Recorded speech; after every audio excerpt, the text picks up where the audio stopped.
Selamat datang di video ini. Honda dan Nissan telah resmi mengumumkan kemitraan Triventure bersama Mitsubishi. Jika merger ini berhasil, prosesnya diperkirakan akan selesai pada akhir tahun 2025. Dalam entitas baru tersebut, Honda diharapkan mencalonkan direktur dan presiden perusahaan. Perusahaan yang terbentuk diperkirakan akan bernilai $50 miliar, menjadikannya produsen mobil terbesar ketiga di dunia berdasarkan volume penjualan, di belakang Toyota dan grup Volkswagen. Namun, ini bukan sekadar soal menjadi produsen mobil terbesar ketiga. Ada banyak spekulasi dan cerita di balik kemitraan ini. Mengapa Honda, Nissan, dan Mitsubishi memilih untuk bergabung? Apakah benar hanya demi dominasi pasar? Atau ada alasan lain yang lebih mendalam? Honda mengatakan, kemitraan ini merupakan gangguan yang terjadi hanya sekali dalam 100 tahun. Mereka menggambarkannya sebagai perombakan besar dalam industri otomotif yang belum pernah terjadi sebelumnya. Bahkan sebelum Honda dan Nissan menyampaikan hal tersebut secara resmi, sudah banyak spekulasi bahwa perubahan ini akan terjadi. Selama 3,5 tahun terakhir, saya telah mengatakan hal ini, meskipun banyak yang meragukan. Sebagian besar alasan di balik merger ini adalah perubahan besar yang terjadi di pasar otomotif global, terutama di Cina. Popularitas kendaraan listrik, EV, dan hibrida buatan perusahaan seperti BYD telah menggeser posisi dominan produsen mobil Jepang, termasuk Honda, Nissan, dan Mitsubishi. Di sisi lain, grup Volkswagen, General Motors, dan Ford juga menghadapi tekanan serupa. Cina, yang merupakan pasar mobil terbesar di dunia, telah menjadi tantangan besar bagi produsen mobil konvensional. Pabrik-pabrik milik Nissan di sana telah ditutup atau beroperasi jauh di bawah kapasitas. Honda juga menghadapi kesulitan serupa, sementara Mitsubishi bahkan pernah meninggalkan pasar Cina sepenuhnya, meninggalkan karyawan dan operasi mereka. Menurut James Hong, seorang analis di Mirai Asset Securities Korea, salah satu tujuan utama merger ini adalah untuk mengurangi beban biaya tetap yang mereka tanggung di Cina. Namun, menutup pabrik-pabrik tentu saja bukan solusi yang ideal, karena hal ini dapat memicu kaburnya investor dan mengakibatkan kerugian besar. Jika Anda mulai menutup pabrik-pabrik dan media mendengar tentang ini, mereka akan mulai memberitakan hal tersebut, dan orang-orang pun mulai berpikir. Dalam waktu singkat, mungkin orang mulai bertanya, apakah Nissan dalam masalah? Dan ternyata, mereka mungkin benar. Nissan memang memangkas produksi secara signifikan. Selama tahun fiskal yang berakhir pada bulan Maret, Nissan hanya memproduksi 779.000 mobil dan truk ringan di Cina, setengah dari jumlah yang diproduksi dalam beberapa tahun terakhir. Dan jumlah ini diperkirakan akan turun lebih lanjut pada tahun depan. Nissan, yang berbasis di Yokohama, telah memulai rencana pemotongan biaya yang akan mengurangi kapasitas global mereka hingga 1/5, menjadi 4 juta kendaraan. Saya akan sangat terkejut jika mereka bahkan dapat menjual sebanyak itu dalam 12 tahun ke depan. Menurut analis pasar global, Arumi Yoshida dari Citigroup, Cina akan menyumbang lebih dari setengah dari pengurangan tersebut, yaitu sekitar 1 juta unit. Masalahnya adalah, meskipun Nissan memproduksi lebih sedikit mobil di Cina, biaya produksi mobil di sana jauh lebih rendah dibandingkan dengan tempat lain. Oleh karena itu, meskipun Nissan membuat lebih sedikit mobil, mereka harus membuat lebih banyak mobil dengan biaya yang lebih tinggi di luar Cina. Selama 3 kuartal berturut-turut, mereka mengalami kerugian, dan tampaknya kerugian global ini akan berlanjut. Mereka sendiri mengatakan bahwa mereka memiliki waktu 12 hingga 14 bulan untuk mencari investor yang bisa menyelamatkan mereka. Selain itu, mereka juga memiliki utang obligasi sebesar $7 miliar yang akan jatuh tempo dalam waktu 12 bulan dan belum ada solusi bagaimana mereka akan membayarnya. Honda, pada bulan Juli, mengumumkan akan menutup pabrik dan mengurangi kapasitas produksi sebesar 20% di Cina. Namun, angka ini mungkin terlalu konservatif, karena pembuat mobil sedang bernegosiasi dengan mitra lokal untuk memangkas kapasitas lebih lanjut. Wakil Presiden Eksekutif, Ginny Oama, mengatakan bulan lalu bahwa mereka sedang dalam proses ini. Jika Anda melihat grafik penjualan Nissan di Cina, dapat dilihat penurunan yang sangat cepat sejak 2021. Tentu saja, ada banyak pilihan lain yang lebih baik di pasar, mobil dengan teknologi yang lebih canggih, mobil listrik yang lebih efisien, serta plug-in hybrid yang lebih baik. Jadi, mengapa orang masih membeli Nissan di Cina? Hanya ada satu alasan, jika Anda adalah penggemar merek Nissan. Namun, masalah Nissan tidak hanya terkait dengan penurunan penjualan. Sejak penangkapan mantan ketua Carlos Ghosn pada akhir 2018, perusahaan telah mengalami perombakan manajemen besar-besaran dan jajaran produk yang sudah ketinggalan zaman. Semua ini telah berkontribusi pada penurunan nilai mereka menjadi produsen mobil terbesar kelima di Jepang, dengan nilai pasar sekitar 10 miliar dolar. Sebuah laporan dari berita otomotif Cina menyebutkan bahwa penggabungan Honda dan Nissan telah lama diantisipasi.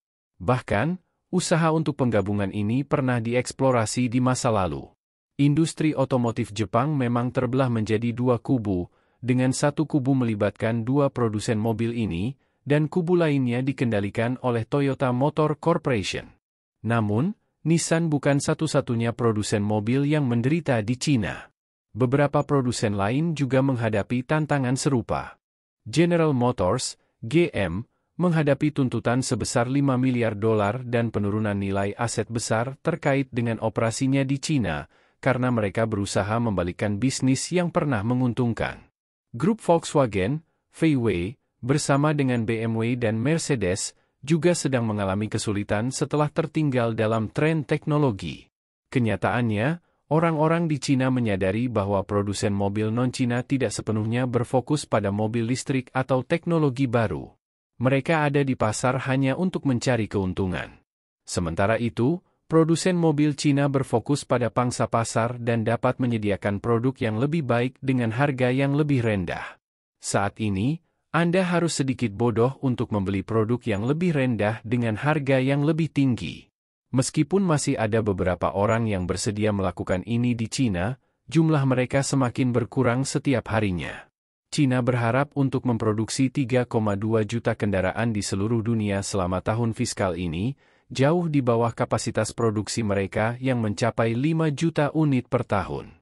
Ini berarti ada pabrik di seluruh dunia yang seharusnya memproduksi 5 juta mobil per tahun, namun hanya menghasilkan 3,2 juta, menciptakan biaya berlebih yang besar.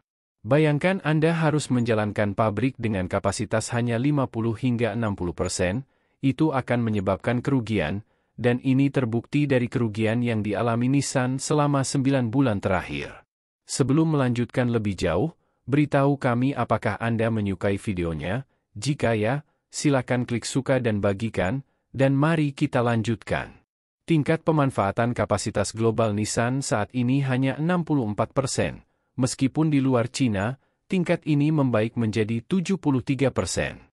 Wakil Presiden Eksekutif Nissan, Yuko Sakamoto, mengatakan kepada para analis pada bulan November bahwa tingkat pemanfaatan kapasitas optimal untuk produsen mobil konvensional secara umum adalah setidaknya 80%. Menurut analisis Tatsuo Yida dari Bloomberg Intelligence. Seiring dengan hal ini, harga saham Nissan telah terpukul keras, bahkan turun lebih dari 80%. Namun, harga saham mereka mulai pulih setelah berita bahwa Nissan akan diakuisisi oleh Honda. Para investor mulai merasa lebih positif karena mereka menyadari bahwa Nissan tidak akan bangkrut karena telah dijadikan bagian dari Honda. Honda akan memilih eksekutif perusahaan baru ini, yang diharapkan terjadi pada akhir tahun 2025 atau mungkin awal 2026. Pada dasarnya, ini lebih merupakan akuisisi daripada merger, meskipun ini dilakukan dengan cara yang lebih menyelamatkan muka untuk Nissan. Di Asia, menyelamatkan muka seringkali lebih penting daripada keberhasilan bisnis yang nyata. 7 bulan setelah berjanji untuk meningkatkan penjualan global tahunan Nissan sebesar 1 juta unit selama 3 tahun ke depan, CEO Nissan, Makoto Uka, mengakui bahwa janji itu tidak mungkin tercapai. Pada saat itu, saya sudah mengatakan kepada para investor bahwa hal itu adalah omong kosong, karena Nissan tidak memiliki jalur untuk meningkatkan penjualannya sebesar 1 juta unit. Bahkan, mereka justru mengalami penurunan penjualan sekitar 1 juta unit, yang ternyata benar. Dalam pengumuman restrukturisasi perusahaan bulan lalu, CEO Makoto Uka mencabut janji tersebut. Meskipun ada pemotongan yang direncanakan dan penutupan pabrik, dia belum memberikan rincian lebih lanjut tentang apa yang akan terjadi. Namun, dia mengungkapkan bahwa lebih dari 10.000 staf akan dipecat. Nissan sudah menyesuaikan produksi, kecepatan, dan jadwal shift kerja sambil mengintegrasikan jalur produksi lama dengan yang baru. Wakil Presiden Sakamoto mengatakan bahwa teknologi produksi generasi berikutnya yang diperkenalkan di pabrik Toshi akan digunakan di fasilitas lain untuk menghemat jumlah karyawan. Langkah-langkah ini seharusnya mulai memberikan hasil secepatnya pada tahun depan, kata mereka.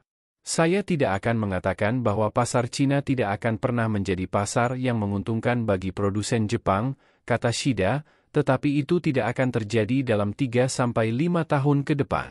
Benarkah Nissan benar-benar berpikir ada yang percaya mereka akan menjual sejumlah mobil dalam 5 tahun di Cina? Menurut Nissan, mereka memiliki kartu truf yang akan memungkinkan hal ini terjadi, baterai solid state. Mereka mengklaim bahwa pada tahun 2026, mereka akan memiliki baterai solid state di mobil mereka. Saya menyebut ini sebagai kebohongan langsung pada beberapa kesempatan. Ini tidak menunjukkan kepada kita bahwa baterai tersebut siap untuk diproduksi, dan kita belum melihat prototipe praproduksi baterai ini. Apakah kita sudah melihat detailnya? Berapa banyak lapisan yang digunakan? Atau jenis bahan apa yang digunakan? Ada 3 jenis baterai solid state, tetapi kita tidak tahu mana yang mereka maksud. Karena itu, kita tahu ini hanya dibuat-buat. Saya yakin mereka sedang mengerjakan baterai solid state, tetapi apakah itu akan diproduksi dalam 15 tahun atau tidak? Itu adalah tebakan siapapun, dan berpikir bahwa baterai solid state akan menyelamatkan Nissan atau siapapun adalah mimpi Disney belaka. Kebenarannya adalah konsolidasi dalam industri otomotif akan terus terjadi. Tetapi pada dasarnya, ini adalah cara untuk menyelamatkan perusahaan-perusahaan yang tidak dapat menyelamatkan diri mereka sendiri. Nissan sama saja dengan bangkrut, itulah kenyataannya. Jika tidak, mereka tidak akan perlu diselamatkan dan dibeli oleh Honda, yang pada dasarnya adalah apa yang terjadi di sini. Jika Anda percaya media, ini tampaknya bisnis seperti biasa, tetapi jika Anda melihat lebih dalam pada apa yang sebenarnya terjadi, kebenarannya adalah industri otomotif Jepang bersama dengan industri otomotif Jerman dan Amerika sedang dalam masalah besar. Namun, yang lebih buruk adalah bagi Jepang. Alasannya adalah sebagian besar ekonomi Jepang sangat bergantung pada industri otomotif. Jepang bergantung pada industri otomotif untuk persentase yang sangat besar dari PDB-nya, bahkan lebih besar dibandingkan dengan sektor-sektor lainnya. Di sisi lain, perusahaan otomotif Jepang bukanlah yang terbesar di dunia, tetapi pada saat yang sama, pemerintah Jepang memiliki utang yang lebih besar dibandingkan negara manapun dalam sejarah umat manusia yang tidak ada bandingannya. Jika Anda berpikir Amerika Serikat sedang dalam masalah karena hutangnya yang sangat besar, rasio utang Jepang terhadap PDB hampir 2 kali lipat dari Amerika, dan mereka tidak memegang kartu truf sebagai mata uang cadangan dunia. Bagaimana pendapat Anda mengenai video ini? Jika Anda punya pendapat, silahkan tuliskan pendapat Anda pada bagian komentarnya. Dan jika Anda suka dengan video ini, silahkan klik like dan subscribe. Dengan begitu kami akan membuat video lainnya untuk Anda semua. Terima kasih dan sekian dulu, dan sampai jumpa di video berikutnya.